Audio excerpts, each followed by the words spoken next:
the Chort. My grandmother was German. Her name was Euphrazina, but everyone called her Rosa.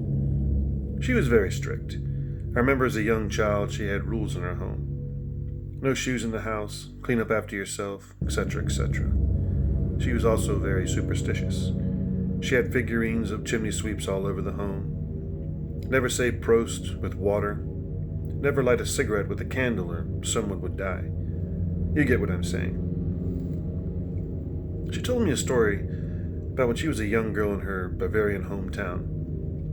She was age 15 and was finally allowed to go to the town's dance with her sisters. She was the youngest and was excited to go. The town was small and everyone knew each other. Soon the band played on and the teens as well as adults started to dance. My grandmother then noticed a handsome young man sitting off by himself, looking into the crowd, and really not seeming to be interested in anyone. He made eye contact with her and smiled. She smiled back.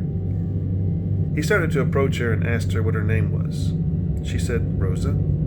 He replied, "I'm Dieter." My grandmother said, "I've never seen you around here before," to which he replied, "Oh, I'm visiting with family from Poland." She asked, "Which family?" because she knew everyone in the town, and he replied, "Would you like to dance?" She accepted. They started to dance and were having a great time. He wasn't much for small talk and just led to each song that played. It was getting late, and that's when she told Dieter that she had to go home soon.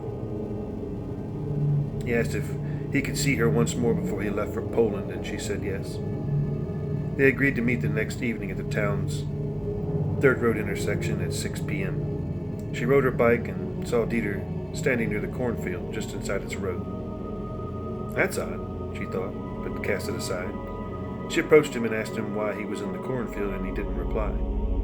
She asked him if he wanted to get a coffee and bread roll at the local bakery, and he said no. He then said, "I have something to show you. Come with me in the cornfield." She was curious. "Why?" she said. "It's a surprise." "Trust me," Dieter said. She gave in and followed him. They reached an area where there was an old run-down and abandoned house in the center of the corn row. Odd, she thought. I've lived here for many years and never even knew of anyone that had a house out here. She started to get an uneasy feeling, but pressed on. Dieter then said, "Come in. It's really fascinating inside. Don't be afraid." So reluctantly, she went, and that's when everything turned for the worse. Upon entering the home, there were taxidermied animals scattered all over the place, oil lamps dimly lighting the rotting wood of the home. My grandmother then felt unsafe and turned to leave. Dieter then turned to her, and what she saw horrified her. His eyes were black as coal, and he said, "You're not going anywhere." She jerked away. When he followed, he tore his clothes apart, revealing the body of a goat. He had these large hooves that slammed the old wooden floors. She screamed, and he grabbed her while his unnatural long black tail swung wildly. He said, "There's no escape." She swung at his head wildly and struck him, knocking him off balance. That was her chance to run, and she did. She ran as fast as she could and didn't look back until she saw sight of the old road. She turned and saw the creature running on all fours like some wild beast. She screamed, and a local farmer tending his field heard the commotion. He stopped and asked her what was wrong. She was so frightened that she couldn't speak. All she could do was point to the cornfield. The farmer didn't see anything. She said, "At the old rundown home, through the corn. He said, "Dear, there is no home there. I've known this land for 50 years. It's mine."